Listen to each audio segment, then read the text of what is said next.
Bisik doa waktu pagi dan doa hari siang, bisik doa malam sunyi agar hatimu senang. Tuhan jawab doa. Salam sejahtera untuk kita semua, Shalom. Waktu yang indah ini mari kita gunakan bersama-sama untuk merenungkan kebenaran firman Tuhan. Mari kita berdoa. Bapa di sorga, kebutuhan kami saat ini ialah hadirnya kuasa Roh Kudus-Mu. Kiranya boleh menerangi hati dan pikiran kami, agar kami boleh mengerti setiap firman yang akan kami renungkan. Dalam nama Yesus, amin. Judul renungan kita hari ini ialah Bersukacitalah karena Dia telah mengampuni dosaku. Ayat inti Matius 9 ayat yang kedua. Maka dibawa oranglah kepadanya seorang lumpuh yang terbaring di tempat tidurnya.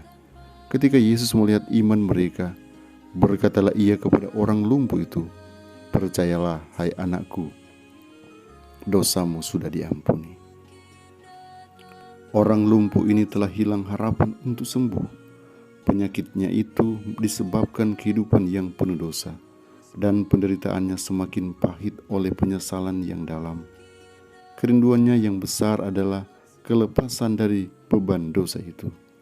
Dia rindu melihat Yesus dan menerima jaminan pengampunan serta didamaikan dengan sorga. Maka dia akan merasa puas apakah akan hidup atau mati sesuai dengan kehendak Allah. Dia memohon kepada kawan-kawannya agar membawa dia kepada Yesus sambil terbaring di atas tempat tidurnya, dan dengan gembira mereka melakukannya.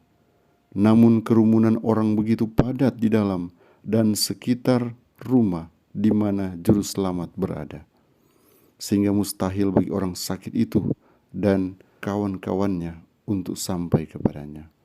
Berulang-ulang para pengusung orang lumpuh ini berusaha mendesak maju melewati kerumunan orang banyak itu, namun sia-sia. Orang yang sedang sakit itu memandang ke sekeliling dirinya dengan keluhan yang tak terucapkan. Bagaimanakah dia dapat melepaskan pengharapan itu, padahal pertolongan yang telah lama dirindukan itu begitu dekat?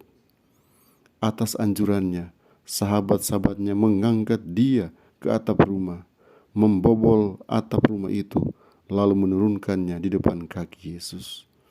Khotbah itu terganggu. Juru selamat memandang wajah yang penuh duka dan melihat mata yang memohon itu tertuju kepadanya. Ia tahu betul akan kerinduan dari jiwa yang menanggung beban itu. Kristuslah yang telah mendatangkan keyakinan kepada hati nurani orang lumpuh itu, bahkan selagi dia masih berada di rumah. Kristuslah yang telah menarik si penderita itu datang kepadanya. Sekarang, dengan kata-kata yang bagaikan musik di telinga pendengarnya itu, Juru Selamat berkata, percayalah, hai anakku, dosamu sudah diampuni. Beban rasa bersalah berguling dari jiwa orang sakit itu. Dia tidak dapat meragukannya. Kata-kata Kristus memperhatikan kuasanya untuk menyelami hati. Siapakah yang dapat menyangkal kuasanya untuk mengampuni dosa? Pengharapan menggantikan keputusasaan, dan kesukaan menggantikan kemurungan yang menekan. Rasa sakit orang itu pun hilang, dan seluruh tubuhnya telah berubah.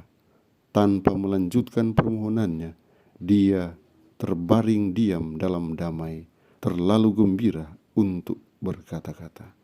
Tuhan Yesus memberkati kita semua. Mari berdoa. Bapa Surgawi, terima kasih untuk berkat yang luar biasa yang boleh kami peroleh. Kami boleh mendengarkan firman-Mu, meteraikan setiap firman dalam hati dan pikiran kami, agar kami boleh menjadi pelaku-pelaku firman yang setia. Bapa, kami siap melakukan semua aktivitas kami. Kami menyerahkan kehidupan kami seutuhnya ke dalam tangan-Mu.